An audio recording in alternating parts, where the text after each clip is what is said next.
Olá, seja muito bem-vindo, seja muito bem-vinda. Eu sou a Gabriela Varela e esse é o Videocast em Detalhes. Aqui, sempre com um convidado, com uma convidada, a gente mergulha para analisar uma temática, uma notícia importante do dia. Hoje eu estou acompanhada do João Coelho, que é advogado do programa Criança e Consumo do Instituto Alana. A gente vai falar sobre os riscos e como fazer um bom uso da inteligência artificial na educação infantil. O programa Criança e Consumo do Instituto Alana busca defender crianças e adolescentes da exploração comercial no espaço escolar digital. João, seja muito bem-vindo aqui, um prazer falar com você. Boa tarde, Gabriela. O prazer é todo meu. Agradeço muito pelo convite, pelo espaço. A gente que agradece. João, quero começar essa conversa dizendo que a gente tem bom uso, né, da tecnologia como aliada, por exemplo, na educação. São as ferramentas que a gente conhece, mas a gente fala pouco sobre os riscos dessa hiperdigitalização, vamos dizer assim, né, na infância. Quais são os cuidados que os pais precisam ter? Se existe uma maneira de monitorar como os filhos estão fazendo uso de redes sociais, de inteligência artificial, principalmente, que é uma coisa nova para todos nós, né? Perfeito, perfeito, Gabriela. Eu acho que é muito bom que você comece a sua fala sinalizando que a tecnologia também traz consigo uma série de oportunidades para as crianças, né? Porque sempre que a gente entra nesse debate de riscos, eu acho que existe um perigo da gente acabar se filiando a concepções ludistas, né? No sentido de que então a gente ter que tirar a tecnologia do alcance das crianças ou então impedir elas de usarem a internet, porque isso colocaria elas numa situação de exposição a uma série de perigos. Virar É, uma num conversa apocalíptica, né? Exatamente. Só que, como você muito bem pontuou, a internet ela tem em si uma série de oportunidades que ela traz para as crianças e também para os adolescentes, e que são oportunidades, inclusive, que se relacionam à efetivação de direitos dessas pessoas, né? Então, é por meio, por exemplo, de tecnologias de mensageria, de redes sociais, que crianças que, por exemplo, estejam numa situação social delicada conseguem se comunicar com familiares que estão distantes.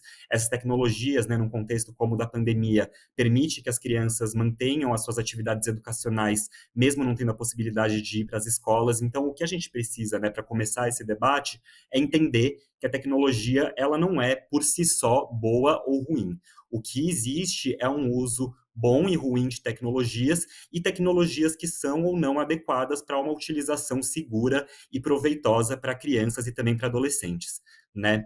Quando a gente pensa, né, nas tecnologias, no entanto, aos quais essas pessoas têm acesso hoje em dia, então, pensando aí, sobretudo, nas redes sociais, né, e em outras aplicações que são muito disseminadas entre todas as pessoas, inclusive entre o público infantil, elas trazem, por conta da forma como elas são arquitetadas, de fato, uma série de riscos, né, aos direitos dessas pessoas e que demandam, então, aí a atenção de pais, mães, educadores, de todos nós que convivemos e que temos responsabilidade por resguardar os direitos da criança, né? E para que a gente consiga ter uma visão mais geral sobre esses riscos, eu gosto muito de recorrer a uma classificação da OCDE, né, que é a Organização para a Cooperação e Desenvolvimento Econômico, que eu acho que é bastante didática, não só para pesquisadores, mas também para as famílias entenderem esse universo de riscos a que as crianças e adolescentes estão expostas na internet, né? Então, essa classificação, que eu, como eu disse, né, é bastante didática, ela fala que os riscos para crianças podem ser agrupados em 4 Cs, né? Então, quais que são esses 4 Cs? Primeiro, a gente tem os riscos relacionados a conteúdos, né? Que eu acho que talvez sejam até os mais fáceis da gente entender. Que é justamente essa possibilidade de, na internet, a criança ter contato ali com conteúdos que, de alguma maneira, gerem algum prejuízo ao seu desenvolvimento ou que sejam inadequados para a idade, né? Então, a gente está pensando aí, por exemplo, em conteúdos que fomentem o consumo de bebidas alcoólicas, o uso de drogas, conteúdos que se configurem como uma publicidade inadequada para a idade dessas pessoas, conteúdos que estimulem a violência, né? Como, inclusive, a gente vem vendo circular, principalmente ao longo desse ano, gerando efeitos nefastos aí na educação e na segurança das crianças no ambiente escolar. Então, esses conteúdos, né, pensados de maneira geral, que geram prejuízos na internet. Além dos riscos de conteúdo, a gente tem também os riscos de contato, E aí a gente está pensando justamente na possibilidade de adultos entrarem em contato com crianças por meio da internet e, com isso, expor a sua segurança a situações ali que são delicadas, né? João, até um exemplo prático, né, só desse exemplo que você está dando sobre contato, a gente teve uma novela agora na TV Globo bastante recente de uma jovem, né, uma menina, adolescente, bastante nova, que entrou em contato com o que ela achava que era uma outra jovem da idade dela e, na verdade, era um pedófilo que fazia uso, né, de uma ferramenta de inteligência artificial, que inclusive pela novela, acho que até isso foi aumentado um pouco, porque não é fácil ter acesso a uma tecnologia desse tipo, né? Bastante cara, uma ferramenta que seria muito cara, mas que alerta para como pessoas mal intencionadas poderiam conversar com esses jovens, né? Como que elas poderiam fazer para entrar em contato com essas pessoas. Perfeito, Gabi. Eu acho que esse exemplo que você traz é muito bom porque ele mostra para a gente, né, não só esses riscos de contato, como também o quanto muitas vezes falhas, né, ou então deficiências na própria forma como essas tecnologias funcionam acabam contribuindo para a concretização desses riscos, né? Então, nesse caso, o que você fala existe também ali nessa tecnologia, né, que foi empregada na novela e que também a gente verifica na vida real, uma falha na verificação, de fato, da idade dos usuários que permite a um adulto se passar por uma criança, né, e interagir com crianças que ele não conhece, que também não tem nenhuma restrição quanto a essa interação com adultos na plataforma, e aí com isso, enfim, expor aquela criança a uma série de riscos, uma série de perigos que podem ser desde coisas mais banais até ter consequências mais dramáticas, como crimes, né, de exploração sexual, de sequestro, de roubo de identidade, enfim, daí a gente consegue pensar em, enfim, uma série de exemplos de perigos, né, aos quais essas crianças estão expostas, uma vez que elas estabelecem esse contato com o adulto, né? Mas não são só os adultos que podem colocar os direitos da criança em risco na internet, né? As próprias crianças, muitas vezes, quando elas interagem umas com as outras no ambiente digital, podem acabar também criando riscos para si e para os direitos de outras, né? Então, quando a gente pensa nisso, a gente já está pensando no terceiro C dessa classificação que eu mencionei, que são os riscos de conduta. Então, o que são esses riscos de conduta? São aqueles que se relacionam justamente a uma postura ativa da própria criança ou adolescente na internet, né? Quando a gente pensa em cyberbullying, é justamente disso que a gente está falando. A gente não está falando necessariamente de um adulto mal intencionado, né, interagindo ali com a criança de uma maneira prejudicial, mas sim de uma criança, né, que por conta, enfim, né, das dinâmicas sociais da internet, dos espaços que ela frequenta, acaba violentando, né, os direitos de outra criança e, enfim, ao fazer isso também se comportando de uma maneira que não é saudável nem para o próprio desenvolvimento. Então, aí, para fechar, né, a gente tem, além desses três Cs, contato, conteúdo e conduta, que eu mencionei, a gente tem um quarto risco, que talvez seja o mais difícil, assim, de entender, principalmente para a população em geral, que são os riscos de contrato, né, que aí são riscos que estão mais relacionados às relações comerciais que se estabelecem no ambiente digital e das quais as crianças também participam, né. São os termos Então, que você aceita quando você entra numa rede social, por basicamente. exemplo, são os termos que a gente aceita, são as ofertas com as quais a gente tem contato no ambiente digital e que podem levar, por exemplo, uma criança a gastar dinheiro, inclusive dinheiro de verdade, né, para, por exemplo, comprar um acessório num jogo que na cabeça dela vai ajudar ela a ter mais sucesso ali naquele jogo, naquele aplicativo. São ofertas, né, de produtos e serviços na internet que são veiculadas de uma maneira muitas vezes abusiva. São, como você mesma disse, né, os termos de redes sociais que muitas vezes permitem que essas plataformas extraiam os dados, né, de crianças e adolescentes de uma maneira abusiva para fins que depois não vão se reverter em benefício dessas pessoas, muito pelo contrário, pode inclusive gerar prejuízos para elas no futuro. Então, são esses riscos que estão mais vinculados ao próprio modelo de negócios das empresas, né, que atuam nesse ecossistema e que acabam interagindo com crianças e adolescentes o tempo inteiro, ainda que muitas vezes, né, nos seus termos de uso, como é o caso das redes sociais, elas digam que não, que são plataformas que são utilizadas apenas por pessoas com mais de 13 anos, mas a gente sabe que na prática não é assim, né, que um convívio com crianças sabe que elas estão, né, nas redes sociais, na internet, inclusive existem diversos estudos que comprovam isso, e esse argumento, né, de que, não, mas os termos de uso vedam esse tipo de utilização, acaba sendo um argumento inócuo a partir do momento em que essas plataformas não colocam ali à disposição medidas de controle de acesso, né, que permitam a gente perceber que, de fato, esses termos estão sendo seguidos à risca e a presença de crianças nesses espaços está sendo bloqueada, né? Então, acaba que, por conta dessas falhas, as crianças têm contato com aplicações que, principalmente desse ponto de vista comercial, não são adequadas para elas e, com isso, se expõem a esses riscos de contrato e também aos outros riscos que eu mencionei aqui. E João, qual que é a maneira certa, vamos dizer assim, de inserir a tecnologia na vida de uma criança? Porque não dá para impedir, né? A gente está cercado o tempo todo de telas, e ainda que não seja dentro de casa, ainda assim existe um ambiente escolar que essa criança pode interagir ali com amigos, com colegas que fazem uso de celular e de outros tipos de tecnologia. A partir de qual idade é considerado seguro interagir com uma inteligência artificial e qual que é a melhor forma de fazer isso? Então, Gabi, como eu vinha dizendo, né, justamente a gente não tem primeiro, né, como evitar que a criança interaja com tecnologias digitais, porque a gente está falando de tecnologias elas permeiam todas as esferas do nosso cotidiano, né? A gente sabe disso, e para uma criança que então nasceu nesse contexto de hiperdigitalização da sociedade não seria diferente, né? Muito pelo contrário.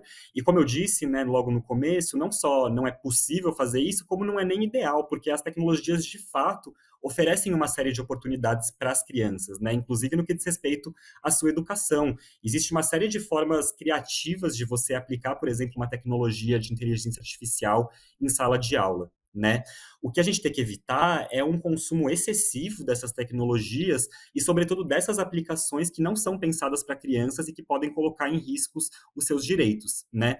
E aí, para que a gente consiga entender, então, a melhor forma de fazer isso, a gente pode recorrer a recomendações de especialistas, né, que já se debruçaram em pesquisas sobre o tema e dão algumas dicas ali para mães e pais conseguirem se orientar nesse universo que é muito complexo para nós, inclusive, né, que somos adultos, então para crianças e para cuidadores é mais ainda, né? Então, quanto a isso, a Sociedade Brasileira de Pediatria tem uma série de recomendações sobre o uso de telas na infância, né? E o que eles dizem?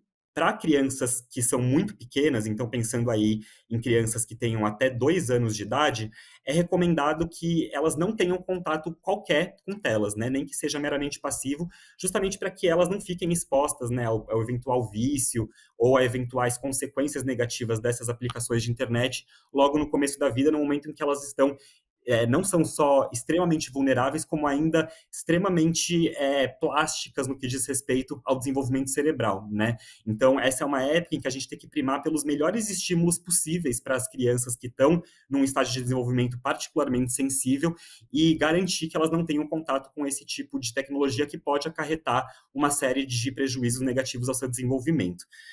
Para crianças que são um pouco mais velhas, né, de 2 a 5 anos, a SBP recomenda que o uso de tela seja restrito até 1 hora por dia, né? Então, de novo, trabalhando nessa lógica de conciliar esse contato com a tela com outros ambientes e outros espaços que são mais benéficos ao seu desenvolvimento, como, por exemplo, a própria natureza, né? Não deixar que essa utilização de tela se traduza num vício, né? E que a criança fique imersa naquilo ali passivamente, sem ter contato com outros espaços que são necessários para o seu desenvolvimento. E aí, entre 6 e 10 anos, a SBP recomenda que esse número aumente para até 2 horas por dia, mas sempre com a supervisão parental, né? E, independentemente da idade da criança, é importante também que esse uso de telas não seja permitido em horários de refeições, por exemplo, né? E isso eu acho que é muito importante dizer. Esse é o Não mais é difícil para muitos pais, né, o maior desafio exatamente. talvez. Exatamente. E é difícil, Gabi, porque os próprios pais muitas vezes, né, estão utilizando os celulares no momento de refeição, no momento de convivência familiar. Então, muitas vezes, para que a gente consiga seguir essas orientações com relação às crianças, é preciso que nós mesmos revejamos os nossos hábitos de consumo de telas e a forma como nós estamos nos relacionando com a tecnologia, né? O que não é fácil, a gente sabe. Mas é importante até para que a gente consiga fomentar, né, nas nossas casas e junto às crianças uma cultura de uso saudável dessas tecnologias, que a gente repense esses nossos hábitos e não leve as crianças a reproduzi-los, né? Então, independentemente da idade, a gente tem que ter esse tipo de cuidado, né, de também orientar pelo exemplo, né? E isso vale não só para o uso de telas, mas para a própria utilização que a gente faz dos celulares, das redes sociais, das tecnologias, né? Então, pensando até mesmo no compartilhamento de conteúdos, né, nas redes sociais. A gente não pode normalizar que pais, por exemplo, compartilhem de uma maneira indiscriminada fotos dos filhos nas redes, porque isso acaba também criando nessas pessoas uma ideia de que a imagem delas, a privacidade delas é algo com o qual elas não precisam ter cuidado, né? Se o pai simplesmente vai lá e posta uma foto delas sem sequer conversar com ela sobre isso, perguntar se ela se sente confortável de ter aquela foto compartilhada nas redes sociais. Então, são hábitos nossos que a gente precisa rever para conseguir dialogar de uma maneira transparente e que tenha, enfim, credibilidade com as crianças com relação a esses assuntos e não levar elas a reproduzirem comportamentos tóxicos que, na verdade, são nossos, né? É, e aí, Nossa, enfim, João, essa coisa da publicação nas redes sociais é uma coisa tão básica, né? E eu acho que é bastante usual. A gente vê o compartilhamento nas redes sociais, né? Como fazer isso de forma a minimizar também, né? A exposição que essa criança está tendo. Essa criança está junto com os pais na foto, não sei, mas realmente é um questionamento, é bastante perigoso, né? É uma questão importante. E também, além dessa coisa, né, da postagem no perfil dos pais, que podem acabar sendo utilizadas por pessoas que estão mal intencionadas, tem também a popularização das ferramentas de geração de conteúdo por inteligência artificial também, né, que abre um caminho para a criação de conteúdos de abuso sexual até de crianças que são geradas pelo próprio computador. Então, qual é o tamanho dessa realidade hoje que a gente tem que enfrentar? Tem como impedir que pedófilos, que pessoas, enfim, que estão mal intencionadas façam uso dessas ferramentas? Quem que deveria monitorar isso? pois é, Gabi, essa questão que você coloca é uma questão que está super na ordem do dia, porque essas tecnologias, né, que a gente chama de inteligência artificial generativa, né, que são essas aplicações que têm a possibilidade de, justamente, né, por meio desse emprego da inteligência artificial, criar textos, criar diálogos, criar muitas vezes até imagens, né, de coisas e pessoas que não existem. São tecnologias que se popularizaram bastante recentemente, né? Então, a gente teve esse boom do chat GPT, sobretudo no último ano, e que por conta, né, desse desenvolvimento recente, ainda estão num processo de serem normatizadas e da gente entender a melhor forma de garantir que elas não se prestem à violação dos direitos de crianças e adolescentes, né? Como você disse, esse é um problema que vem se amplificando, e não só no Brasil, mas no mundo inteiro, né? Recentemente, a gente teve notícias de uma cidade na Espanha, na qual começaram a circular massivamente imagens criadas por inteligência artificial de meninas, adolescentes, enfim, reproduzindo ali conteúdos sexuais, em cenas de nudez. E, de novo, são imagens que não existiam e que foram criadas com o auxílio desse tipo de aplicação. Então, é um problema que vem se ampliando no mundo, né? Que traz consigo uma série de dúvidas assim sobre a melhor forma de abordar, porque não são questões fáceis, não são questões que dentro do direito a gente consegue traçar um paralelo claro e imediato com problemas que a gente já enfrentou, né, no passado, nas últimas décadas, mas que a gente precisa encarar com um senso de urgência muito grande, porque só tendem a simplificar, né? O desenvolvimento tecnológico, ele não vai ficar mais devagar, ele não vai frear, ele vai, pelo contrário, se acelerar nos próximos anos, e se a gente não conseguir dar uma resposta para isso que seja à altura da complexidade desses problemas, a gente vai ser deixado para trás e a gente vai acabar deixando que os direitos de milhares de crianças sejam violados, né? E que resposta é essa? Qual que é a resposta que a gente vem defendendo no Criança e Consumo? E isso vale para a inteligência artificial, mas para qualquer outra aplicação da internet que possa, de alguma maneira, afetar os direitos de crianças e adolescentes. A gente vem defendendo que essas tecnologias e que principalmente as pessoas que desenvolvem essas tecnologias incorporem, né, nos seus processos de desenvolvimento, de gestão, né, da tecnologia, os direitos da criança com absoluta centralidade, né? Então, o que isso significa na prática?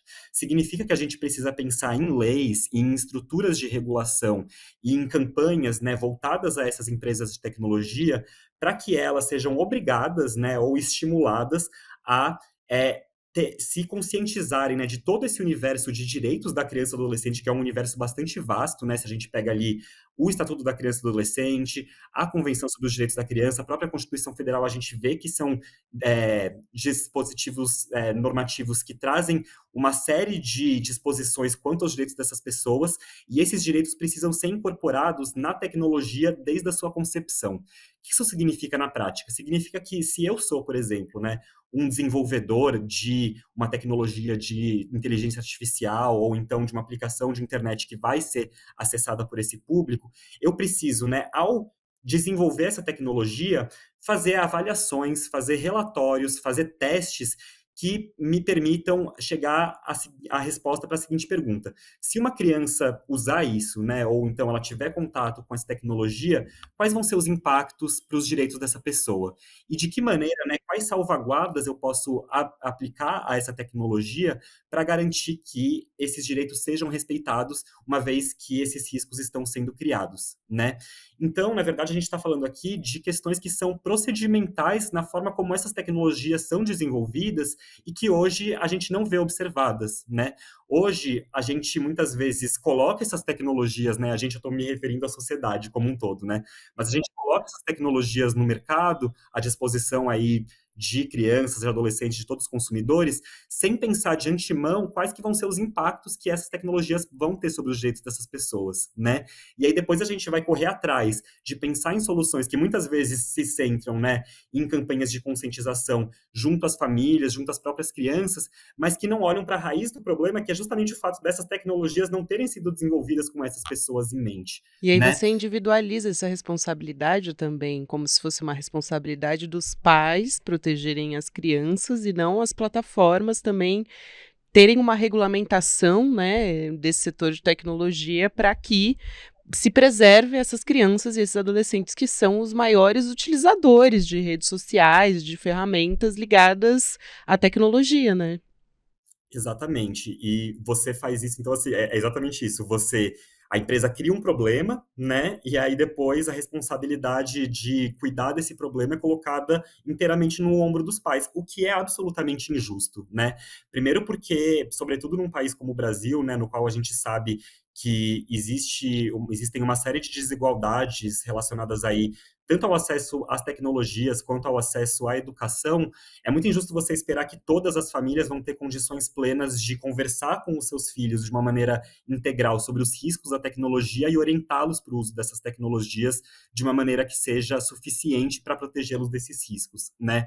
E sobretudo num contexto em que os pais e as mães já são altamente demandados, né, e acabam muitas vezes tendo que recorrer a essas tecnologias para, enfim, dar conta, né, da rotina e do trabalho e de conciliar tudo isso com o cuidado dos filhos, é muito injusto que a gente espere que eles vão ter condições de proteger as crianças desses riscos, que, de novo, né, não são criados muitas vezes por eles, são criados justamente pelos modelos de negócios dessas empresas que lucram imensamente ainda com a utilização dessas tecnologias por crianças. Então, se essas empresas criam esses riscos e lucram com eles, é razoável a gente entender que elas também vão precisar dar alguma resposta a todas essas questões, e essa resposta vem justamente na incorporação desses direitos em todos os processos relacionados ao desenvolvimento, ao oferecimento e à gestão dessas tecnologias, né? Então é isso que a gente vem defendendo no Instituto Alana, é isso que a gente gostaria de passar como mensagem para toda a sociedade, né? Que a gente não individualize essa culpa, como você muito bem colocou, e passe a encarar esses problemas de uma maneira mais sistêmica e que só vai ser resolvido a partir da regulação e de uma regulação que se volte, sobretudo, para as próprias empresas que oferecem esses produtos e serviços. E falando, João, dessa regulamentação, né, a gente tem a PL das fake news, que está em tramitação desde 2020, antes da gente ter uma popularização de chat GPT e outras tecnologias como chatbots e semelhantes a essa também, muito antes disso. Então, esse projeto cobre, de alguma forma, essa questão das ferramentas de inteligência artificial? Seria um caminho? Então, Gabi, como você disse, esse tema, né, da inteligência artificial generativa, ele é mais recente do que a própria iniciativa, né, de você ter uma regulamentação sobre as redes e, enfim, especificamente sobre essa questão das fake news. Então, a PL 2630, ela foi desenvolvida num contexto em que isso ainda não se colocava e, por isso, esse tipo de aplicação de inteligência artificial generativa não está contemplado no escopo do projeto, né? Ele é um projeto que vai se debruçar principalmente sobre redes sociais, serviços de mensageria, ferramentas de busca, né, de indexação de, enfim, informações na internet, mas não propriamente essas tecnologias de inteligência artificial. Então, as respostas que ele dá para questões relacionadas aos direitos da criança e do adolescente estão situadas um pouco no terreno dessas aplicações de redes sociais, buscando reduzir, sobretudo, né, os impactos negativos sobre esse público de conteúdos gerados por terceiros, que, enfim, conteúdos desinformativos, conteúdos violentos, que chegam até essas pessoas nos ambientes de redes sociais, de serviços de mensageria, mas não dessas ferramentas, né, de inteligência artificial generativa. No entanto, justamente também por ser um tema, né, como eu disse, que está na ordem do dia e que vai demandar uma resposta do poder público para, enfim, que a gente lide com todas essas questões, existe já uma iniciativa legislativa que está tramitando no Congresso que versa justamente, especificamente, sobre essa questão da inteligência artificial, né? Então, a ideia é que seja feito aqui no Brasil um marco legal da inteligência artificial que coloque ali parâmetros, né, mínimos para o desenvolvimento desse tipo de tecnologia, para que ela respeite os direitos das pessoas. E aí, nesse projeto, eu acho que a gente vai conseguir ter disposições que dialoguem mais especificamente com esses problemas da inteligência artificial generativa, né? No entanto, esse é um projeto que ainda está numa fase bastante preliminar, né, de elaboração, e ele ainda não incorporou no seu texto de uma maneira ainda mais robusta os direitos da criança e do adolescente, né? São direitos que aparecem ali de forma muito passageira, assim, né? E não de uma maneira mais robusta, especificada, como seria ideal, considerando toda a complexidade da garantia dos direitos desse público, né? Então, eu acho que o desafio que nós vamos ter é justamente trabalhar para que esse projeto olhe para as questões, né, que são sensíveis para esses indivíduos de uma maneira mais direcionada e consiga, a partir daí, dar uma resposta a todos esses problemas que você está mencionando, inclusive no que diz respeito à inteligência artificial generativa, né? Também sobre essa inteligência artificial generativa, o projeto ele não trata dela de uma maneira muito aprofundada, muito específica, né? Porque são aplicações que se popularizaram mais recentemente e, como eu disse, que ainda vão demandar uma compreensão maior quanto à melhor forma de regulá-las, né?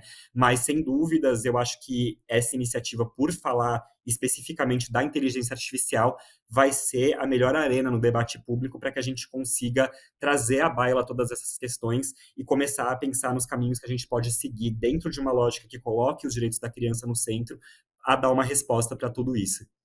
Sem dúvida, João, pelo menos pavimentar esse caminho, né? Quero te agradecer muito. João Coelho é advogado do Programa Criança e Consumo do Instituto Alana, e a gente conversou aqui sobre riscos e também sobre os benefícios, né, da inteligência artificial na educação infantil e como os pais podem fazer parte de todo esse processo, responsabilidade dessas plataformas. Foi um prazer enorme te receber, João. Seja sempre bem-vindo aqui ao Em Detalhes e ao ICL.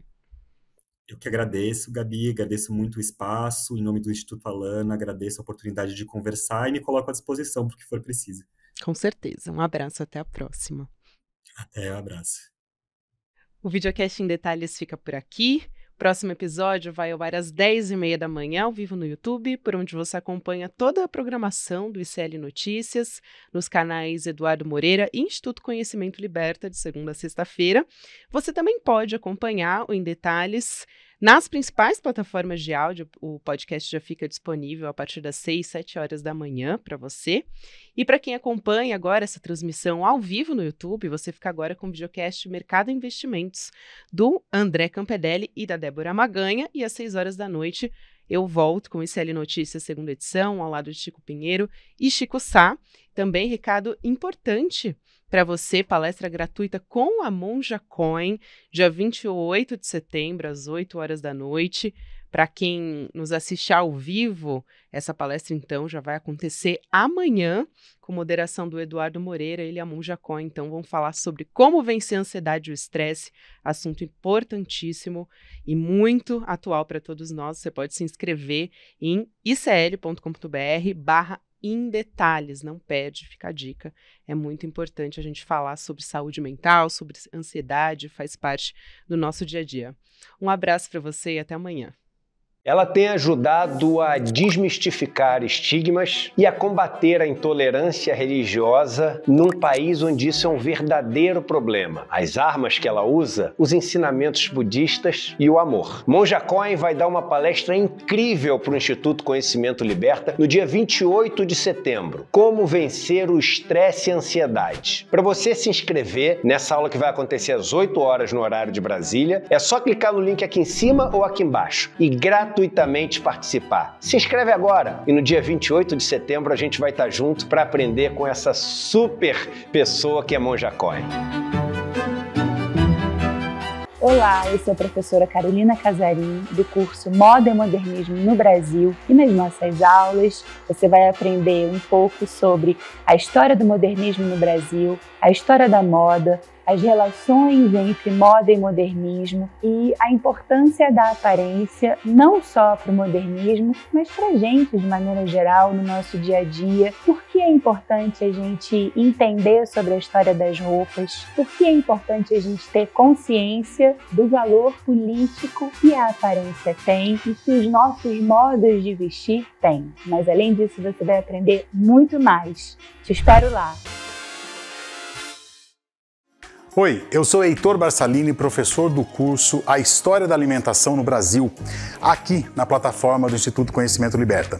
Nesse curso, a gente dá um panorama geral do que foi a alimentação ancestral indígena brasileira um pouquinho antes da chegada dos colonizadores ibéricos e como essa alimentação foi se transformando a partir das fusões culturais entre os elementos que os ibéricos trouxeram e o que os indígenas brasileiros já consumiam de proteínas, de vegetais, as suas principais fontes de carboidrato. Esse e mais outros 200 cursos estão disponíveis a todos os membros do ICL. Então espero você para o nosso curso A História da Alimentação no Brasil.